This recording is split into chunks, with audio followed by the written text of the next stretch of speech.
dicembre 2013, continua la nostra carrellata di interviste. Io sto per intervistare Filippo Tirone, che è il responsabile. del registro italiano Alfetta, affiliato del registro italiano Alfa Romeo. Ok, perfetto. Innanzitutto buongiorno e grazie di essere qui. Allora, io ho bisogno di sapere un attimino che cosa fa, come si svolge questo registro. Il nostro è un'associazione con un centinaio di iscritti, collezionisti del modello Alfetta in tutte le serie dal 72 fino al 1984.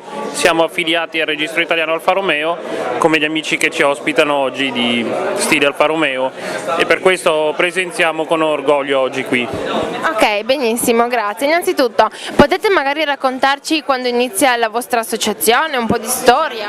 L'associazione è stata costituita nel 2007, ha esordito a fine 2007, è iniziato operativamente nel 2008, organizziamo 4-5 raduni all'anno e sostanzialmente oggi abbiamo un centinaio di soci, più o meno in tutta Italia e qualcuno anche all'estero. Ok, benissimo. E invece la giornata di oggi come sta andando? Vi state divertendo? Cosa ne pensate?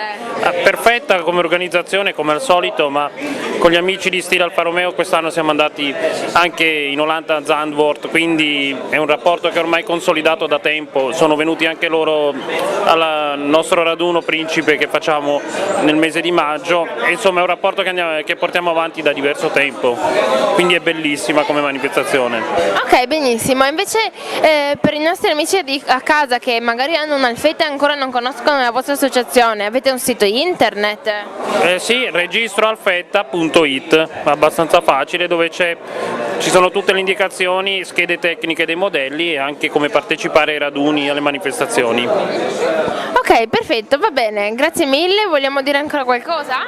No, io ringrazio ancora una volta Stile Alfa Romeo che ci ha permesso di fare un raduno bellissimo in zone che non conoscevo personalmente, quindi molto interessanti. Ok, grazie mille.